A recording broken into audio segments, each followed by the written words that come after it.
Welcome to our featured webinar, Fusion Strategy, How Real-Time Data and AI Will Power the Industrial Future, hosted by Circuitry.AI, the leading experts from the industry.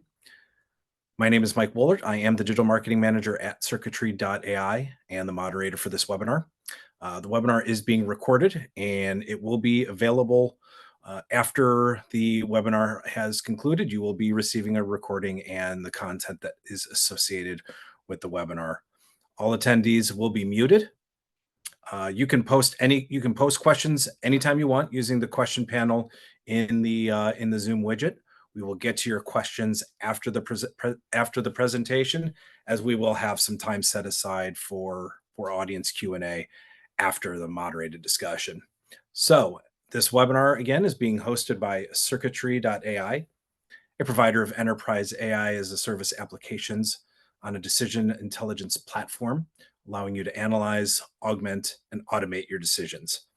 We focus on providing AI solutions to manufacturers and industrial companies by training our models on all of your product knowledge and lifecycle data. Companies can grow sales, boost customer experience, improve productivity by improving the quality, consistent, and velocity of those impactful decisions during the customer lifecycle. Now, I'm excited to invite today's keynote speaker, Professor Venkat Venkatraman, co-author of The Fusion Strategy, and he's a professor. Venkat Venkatraman is the David J. McGrath Professor at Boston University's Questrom School of Business, where he is a member of both the Information Systems and Strategy and Innovation departments. His current research is focusing on how companies can develop winning digital strategies. Not only with his educational background, Venkat has also consulted and delivered presentations and workshops globally to companies such as IBM, Ericsson, GE, BP, John Deere, Merck, GM, AWS, FedEx, Microsoft, McKinsey & Company, WPP, Sony, and Tesco. He served as a digital technology advisory group member at Canal Plus in Paris for 6 years. With that being said, Professor Venkat Venkatraman, welcome. Thank you very much, Mike.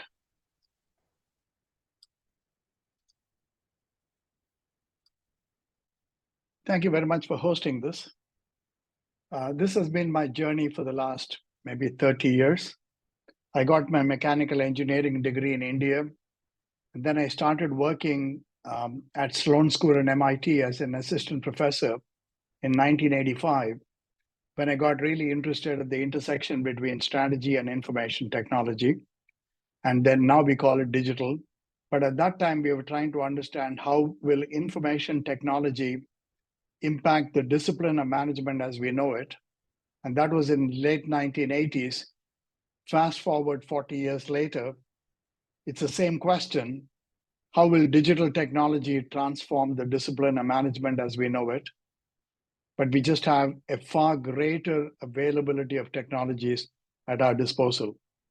And so Fusion Strategy is really a culmination of my work in the last 30 years, because it is really, I believe, the single most important issue facing industrial companies today.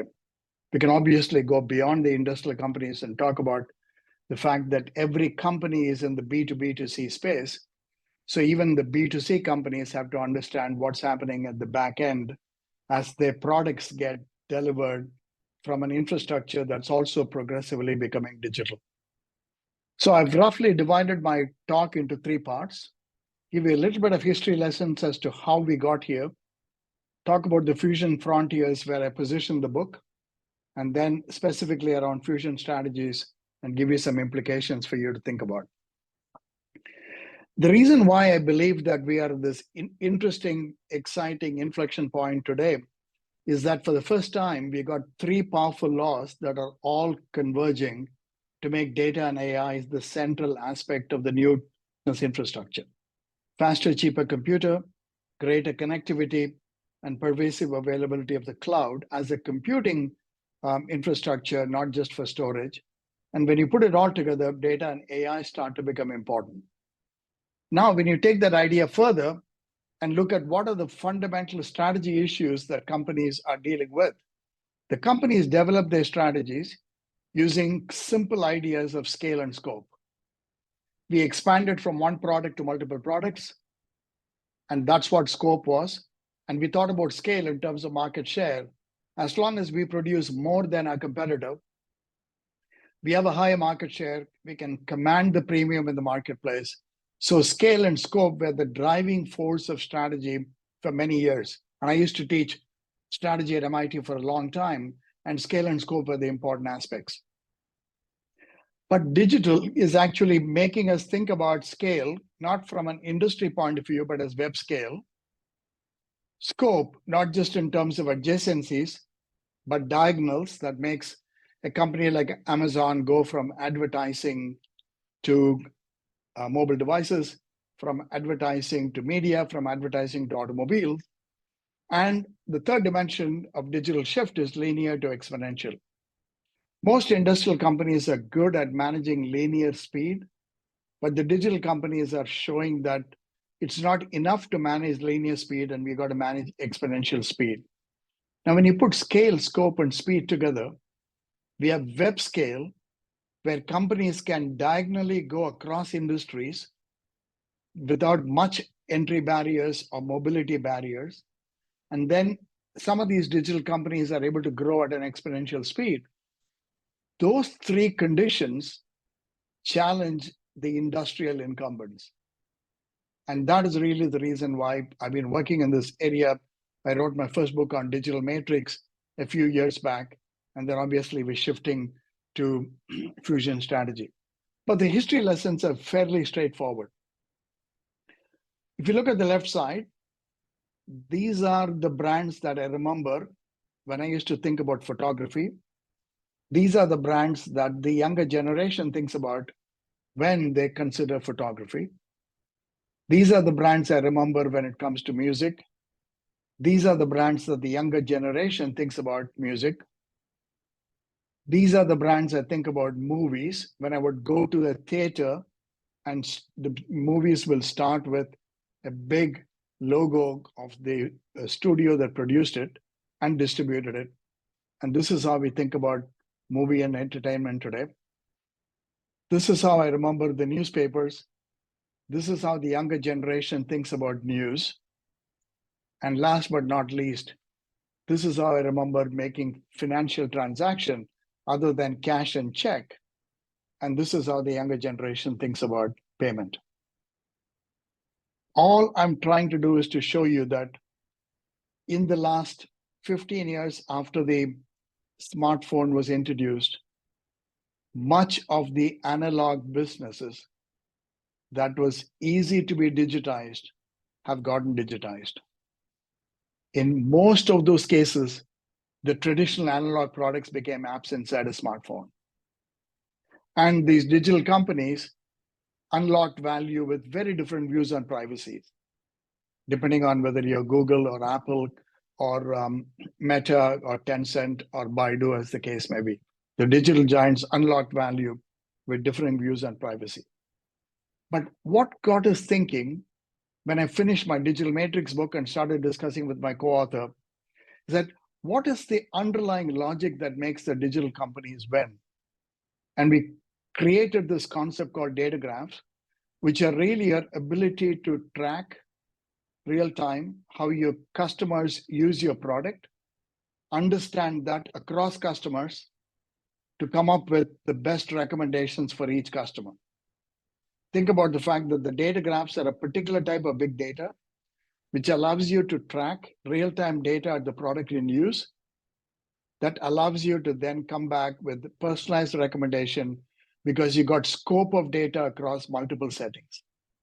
So data graphs is the next great digital advantage we wrote in the Harvard Business Review in 2022. And then we use a simple set of examples to think about data graphs. Facebook social graph, 3 billion people on a weekly, if not monthly basis, connect on the social platform that allows Facebook to have really powerful, unique data and algorithms to decide what content to push, what ads to place. Google, with over 2 billion searches on a daily basis, created the search graph.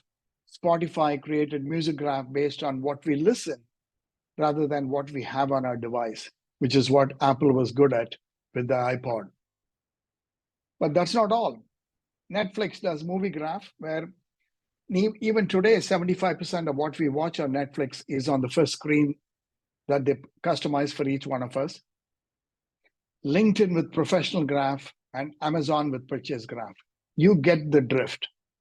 Every one of the companies that I mentioned so far have ability to directly observe the individual customer at the point of use. That's what created the digital disruption through data graph. And then when you look at Microsoft and LinkedIn acquisition, you begin to see how that acquisition makes Microsoft have a greater scale, scope, and speed of data about professionals. LinkedIn graph on the right, Microsoft graph on the left starts to interconnect. And that's what happened in December 2016. But today in 2024, the Microsoft graph, which is part of the Gen AI that's driving Microsoft's future, is really combining all these graphs. It's a graph on the world knowledge, the graph on how people work, the work knowledge, and it has graph on the people, their interactions. Now, when you combine all together, and let's say that's about 1 billion professionals in the planet, they got more than 1 billion on the Windows platform. So let's say you got 1 billion professionals in the next couple of years. That allows them to actually attack the way we work across the world. And that's at the center of Microsoft graph. So we've seen the technology shifts for a very long time. We had the mainframe, we had the PCs, we had the web, we had the mobile, we had the social, we had the cloud, and then we have the AI. In every one of these situations, the previous winner did not transition to the next stage of technology disruption. But I think AI is different. All of these companies in every generation are all combined together, as long as they exist in their individual form, are all combining together to then define what the next 10, 15 years is going to look like. That's why I believe that this is an interesting inflection point for industrial and consumer companies. And what we have witnessed so far is the disruption in the consumer sector, which is asset light. And what we're going to see in the next 10, 15 years is the disruption, innovation, transformation, reconfiguration across the board. And that's interesting when you take Gen AI and data graphs together. So Google is showing in this week what it can do with this data graph-based knowledge with Gen AI capabilities to deliver absolutely personalized services for us. The same thing is happening with OpenAI and Microsoft. The same thing will happen with Apple soon. We have already seen what Amazon is trying to do with Q and others. What is interesting is the same logic, the strategic logic that we laid out in the 2022 article before the Gen AI came out, the strategic logic is still valid for every company. And the question is, what do you uniquely know about your customers? And how do you leverage it to win at the moment of truth? In other words, every company has got to ask, what's your signature data graph? Your ability to learn across customers based on real-time product in-use data. So far, all of the data are about data graphs and individuals. So after we got the Harvard Business Review article, we were giving a lot of seminars and workshops, and everyone said, oh, this is great, but this is about data graphs and individuals. But we are in the machine tools industry, or we are in the automotive industry, or we are in the agriculture industry. So we're not quite touching the end customers. And we are really industries with industrial data graph. And what can we do with this?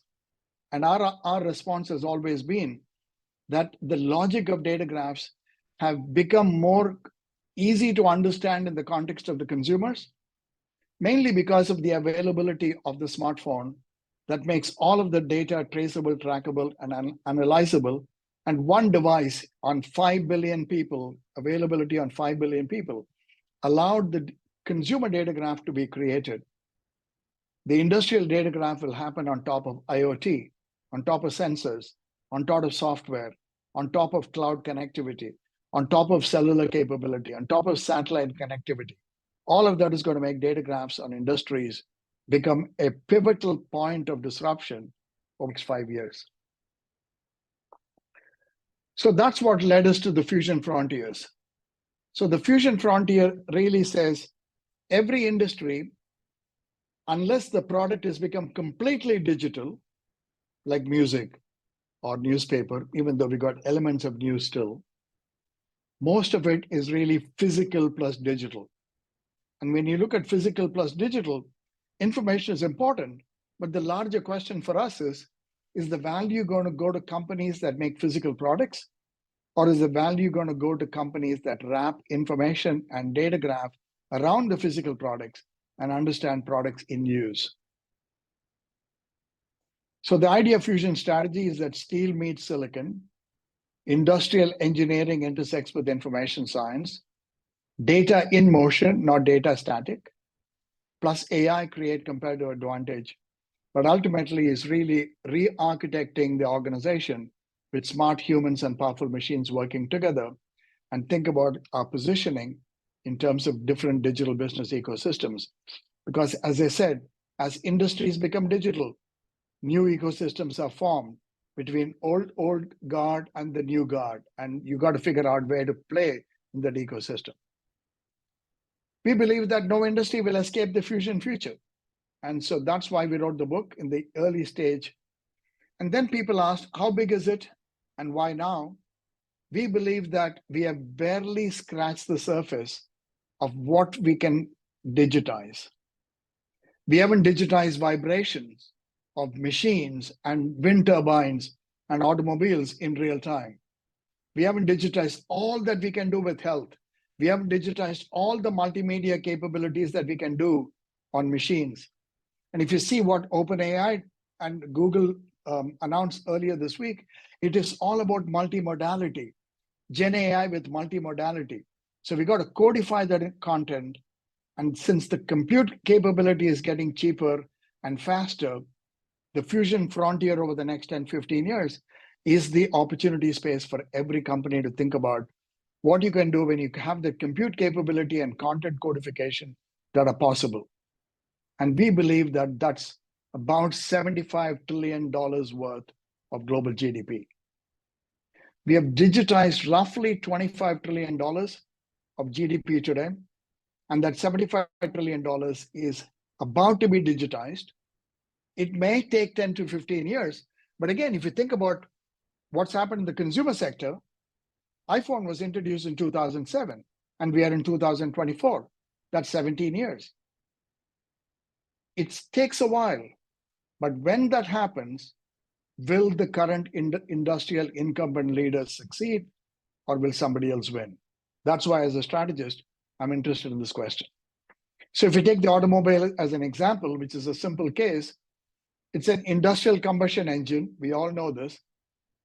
And all of these automakers are facing this existential challenge because they don't have data graphs, because they are B2C brands with the B2B process, with data on cars as designed and delivered at the level of the dealer, not as driven, not as cars as driven. And so how do we think about it? When you got a new company that comes in that says, what can happen when we design cars as computers on wheels connected to the cloud? By integrating engineering, manufacturing, and software onto a common platform, they don't have siloed data. They don't have siloed views of engineering, manufacturing, software, or delivery. Everything is end-to-end on a vertically integrated platform that allow them to collect data as we drive the car, train their models, evaluate the model, deploy them at scale. They are doing fleet learning at scale, scope, and speed with AI. And that's not what many car companies can do. And they're putting in place a fifth or sixth largest supercomputer in the world, most powerful supercomputer in the world, in order to understand multimodal, high fidelity, high-frequency data about cars as driven. Same idea as consumer data graphs that we see in the industrial data graph setting. So if you look at what's happened to them, again, over a period, they were collecting the data as driven linearly, and then the last 12 months, it's gone exponentially. And now they got data on about 1 billion miles driven with fully supervised self-driving capabilities. That's their advantage. And they're trying to create the language of lanes. They're trying to create the language of lanes on how cars will drive on the road. So the relevant indicator to track when you take Fusion Strategy Lens is not the number of cars produced, but the scale, scope, and speed of the data collected, as the Tesla case shows. And once you have billion, and let's say they get to 2 and 3 billion miles on a continuous basis, they can refine and train their algorithm faster than the competitor that may not have the data. And they got to rely on historical data or synthetic data. And what I'm arguing is the need for real-time data. Synthetic data and simulation data can complement, but they cannot really substitute how we can get real data on real roads as real people drive. So then you got Waymo that's doing similar thing with autonomous drive. Then you got Uber that's doing similar thing, which today has data roughly about 55 billion trips. So the automotive industry has now got to think about their transformation, not just as EV, not just as AV, but also AI.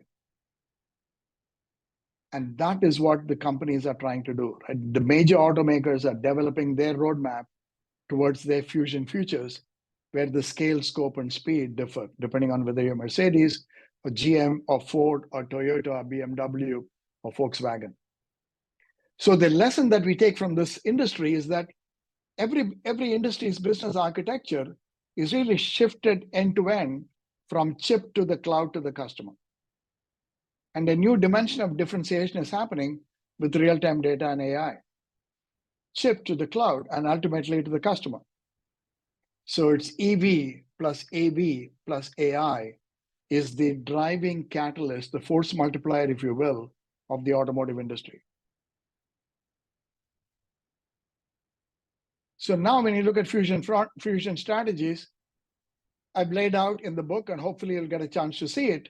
There are multiple battlegrounds that start to get played out, and you can either develop your fusion strategy and stop with it, or you can extend it to create fusion systems, or you can go deeper into the customer and become fusion services, or ultimately you can create fusion solutions as a de novo opportunity to integrate existing ways of connecting, as well as some new wrappers around how we can solve these problems. So I hope my webinar will at least inspire you to take a look at this book and read it in more detail.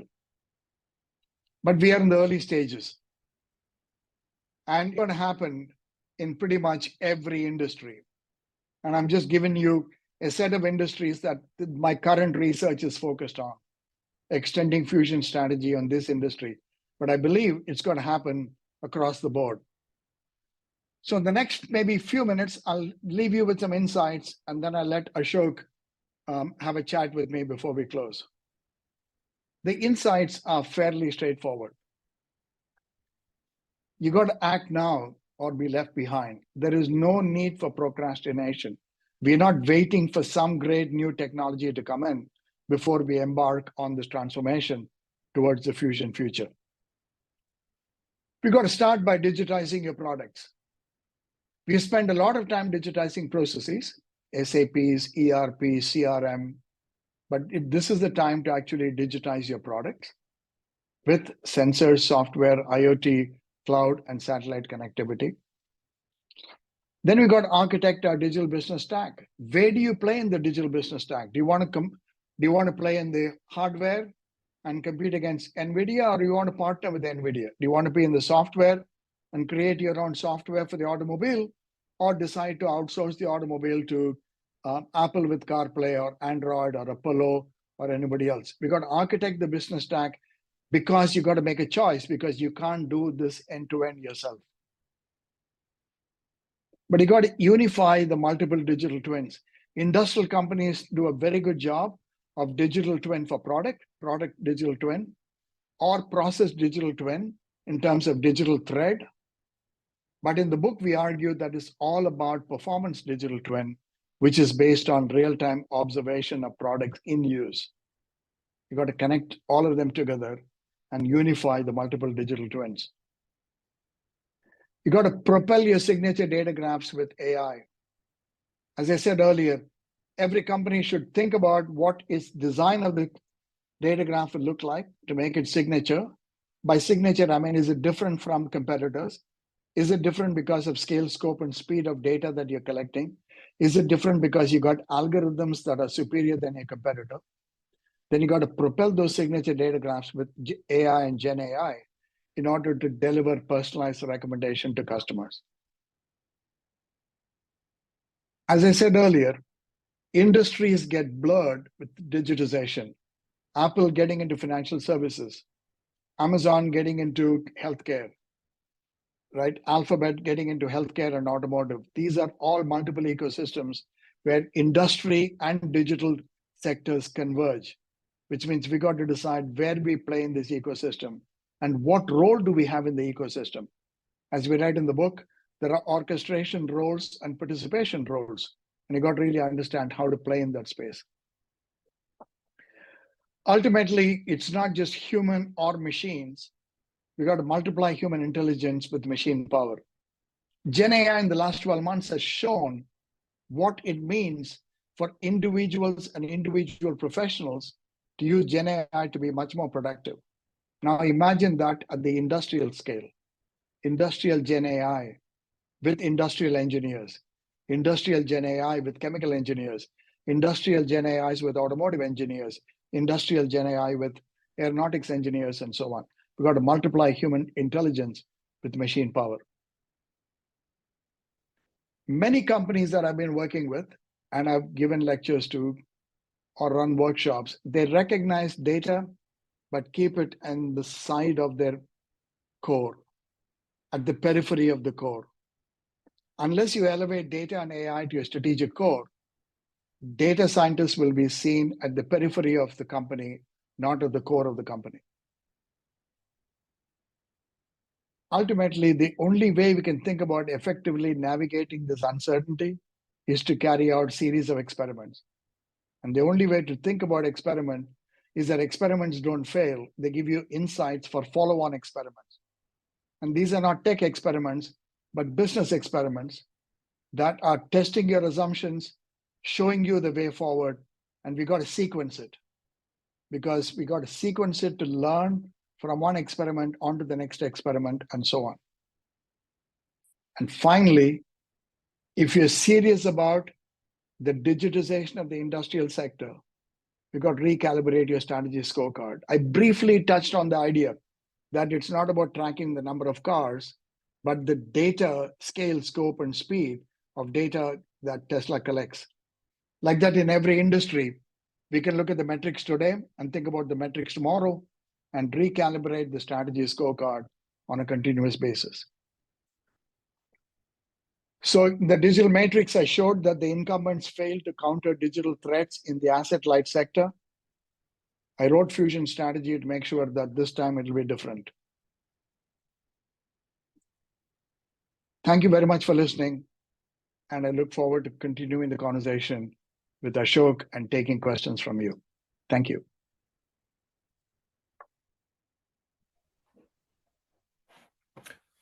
Thank you, Professor.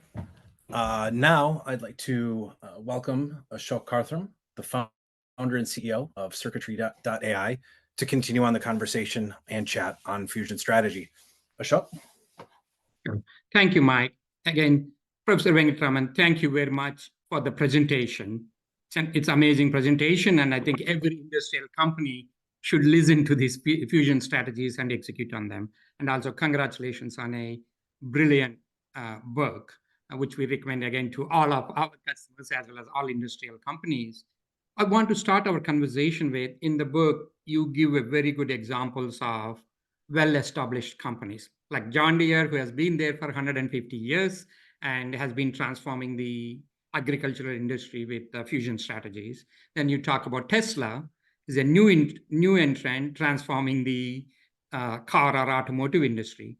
As we look at these two types of companies, especially for the established companies, what is the difference in how they can go about implementing fusion strategies and transition from their current or a legacy to the new strategies?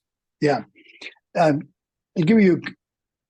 So in 2015, when I started working on my digital matrix book, the idea that a digital giant like Amazon or Alphabet or Apple or Microsoft will come into your industry and disrupt was a far-fetched idea, because everyone looks at competitors as competitors that they know.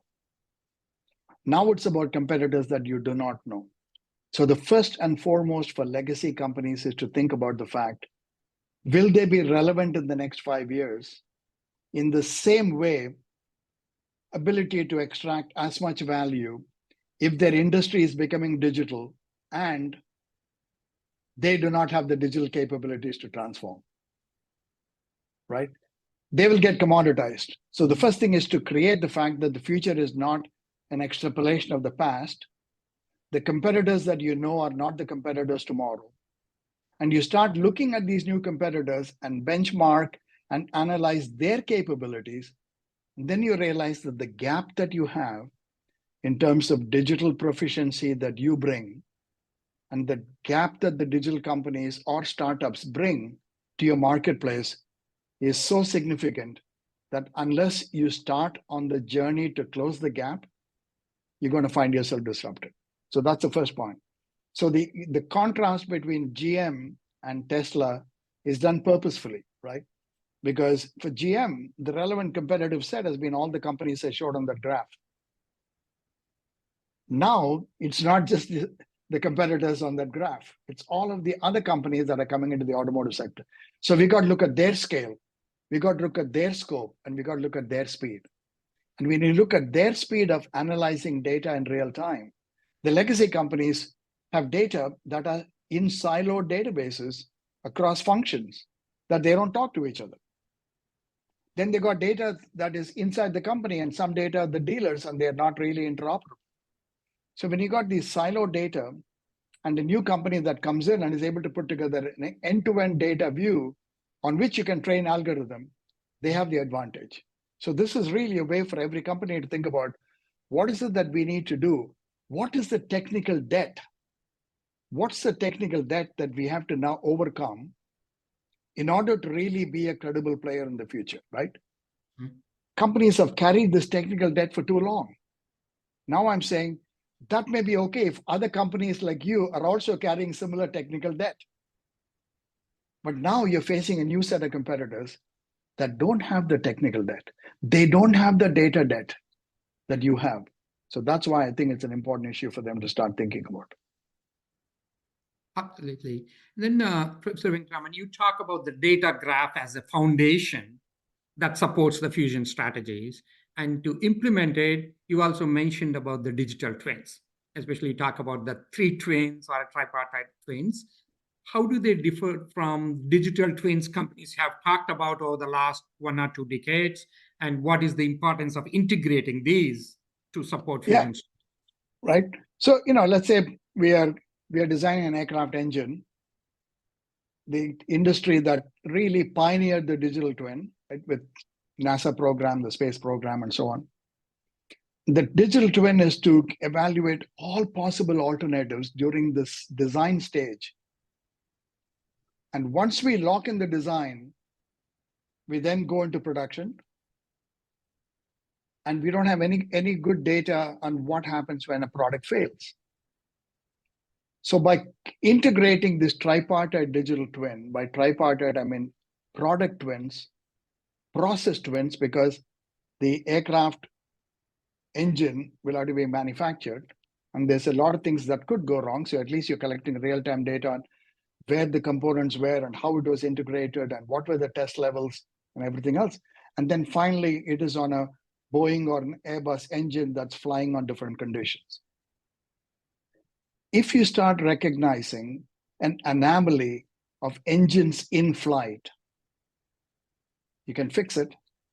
But the second order learning can only happen if these tripartite digital twins are on a common data platform, because that then influences the changes you need to make when you come up with the next version of the aircraft engine.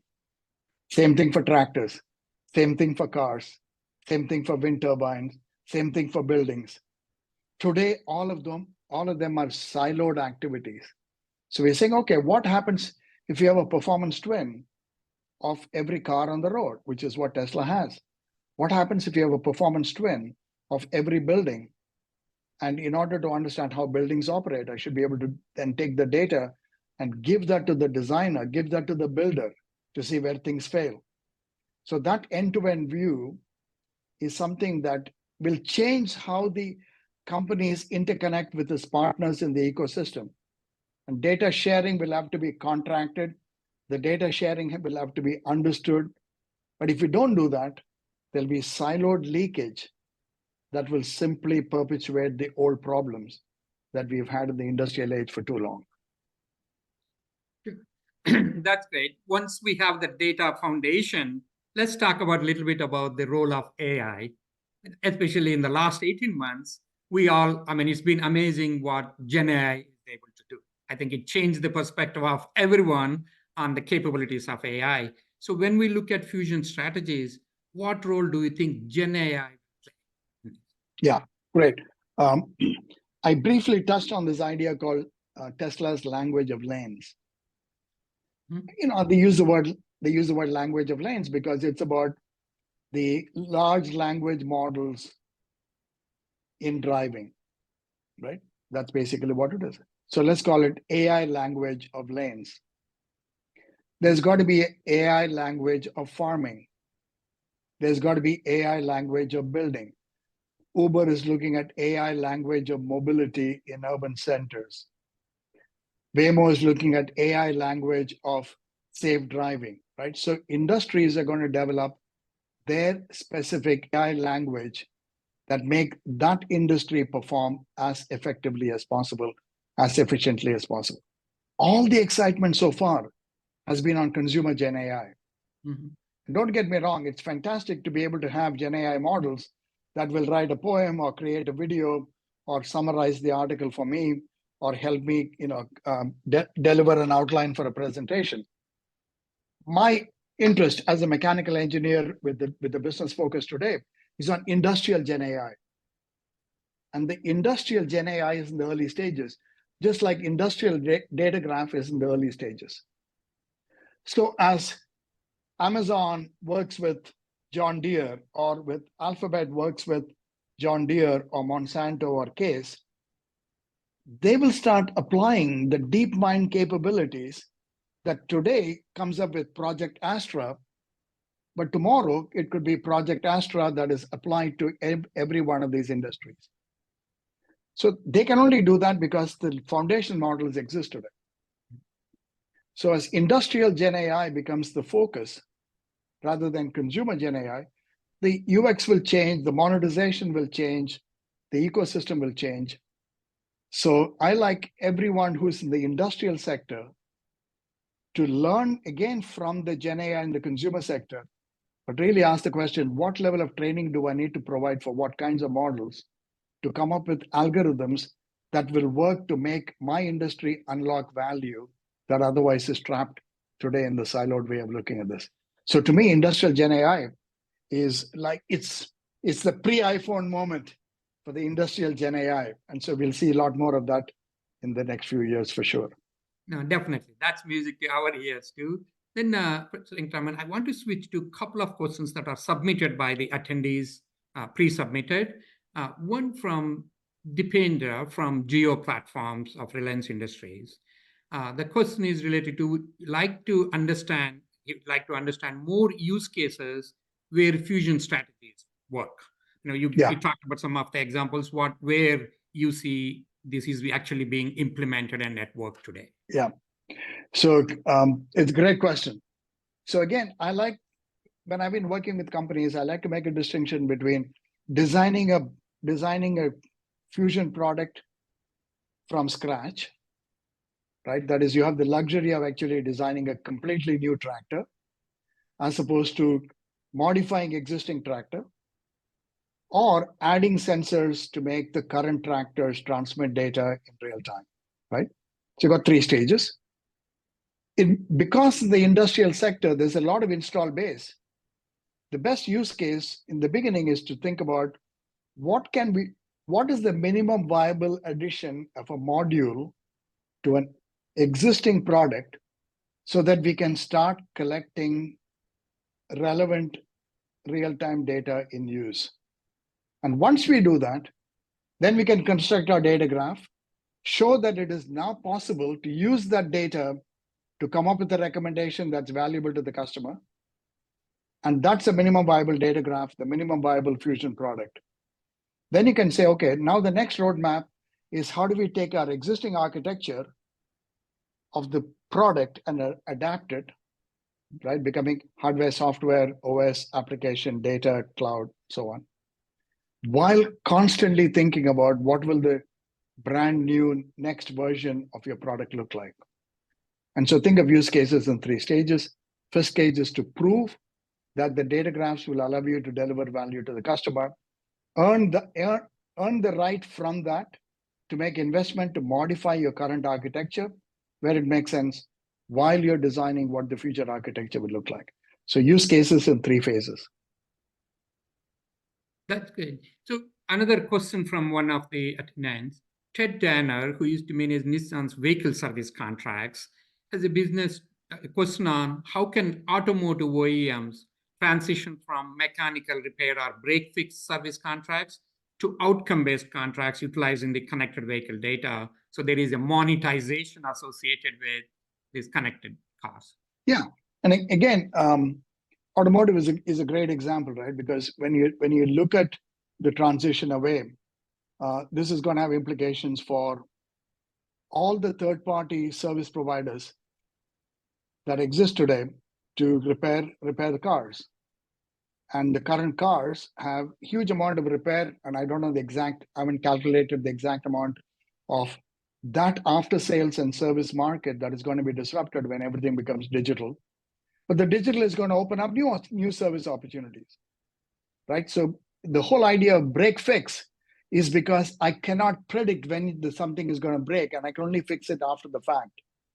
But data graph is a way to actually understand when it's likely to fix, right?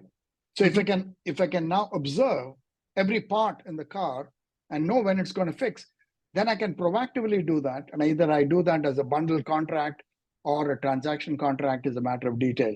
So that's the best way to do it. And then second way is to extend it and talk about insurance, right? Mm-hmm. The insurance companies are based on aggregate data of claims from the past. And now we got real-time data on how people drive. So the insurance can be modified. The other part also in the automotive industry is to think about today cars are B2C. What if it is B2B with us accessing it as a service rather than us accessing it as a product? That also changes the monetization logic. So you got to take an overarching view of monetization, not just the way the monetization is today, because the profit pools shift, not just revenue pools, but the profit pool shift. And you got to understand what the vectors of shift in these profit pools are. Sure. No, that's great. And as you said, even Tesla is looking at insurance business for that reason and could disrupt that industry too. Then for time's sake, we have one final question for you. As you look at Fusion systems and solutions, you talk about manufacturers owning the entire customer operations or installations. And when they have like even a competitor products and equipment in that space, how could they penetrate into that versus maybe independent providers saying they could provide the multi-brand? That's probably one of the questions we can end this. Yeah, no, that's a absolutely central question to Fusion systems and also Fusion's services and solutions. You got to earn the trust of the customer. The customer has got to let you manage more than your product, which means you got to say, I can be independent and act as the agent for the customer, not as the agent for manufacturer, right? So hypothetically, if Chase IH has got to create a systems for the farm and integrate Case plus John Deere plus collect other peripheral companies, feed the data from Bayer and Monsanto and Cargill and everybody else to make the farm effective as a system. They got to earn the trust of the farmer who says, instead of trusting a third party, I'm going to trust one of the manufacturers because they understand how the manufacturing product interconnects with other manufacturing systems. You can't do that by fiat. You can't do that by simply saying, you have to either follow my rule or I'm not going to be part of the business. Earning the ecosystem, and we have seen it in the computer industry, right? Multi-sector systems integration, right? Whether it's IBM or Accenture or others have gotten good at it, right? IBM started it, now it's Kyndryl, and then you got other players. You got to really act in the best interest of the customer, not in the best interest of the manufacturer. Absolutely. I think, again, thank you very much for amazing insights. I hope everyone will have a chance to read the book and do it. I wish we could continue with more questions. I appreciate your time very much. With that, Mike, I will give it back to you.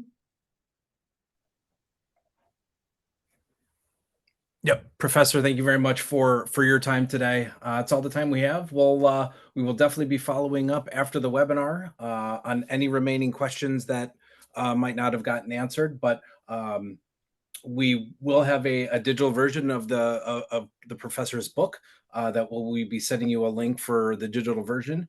Again, I want to thank Professor Venkatraman. I hope you found this webinar informative, valuable, and as you try to apply AI to improve the quality, velocity, and outcomes to your decisions. We'll be sending out the follow-up emails here shortly. And again, please contact us to learn how you can optimize your outcomes with decisions powered by AI. Thank you for those. Thank you for attending the webinar, and we will speak with you soon. Thank you. Thank you, Dr. Thank you very much. Thank you. Bye-bye. Bye.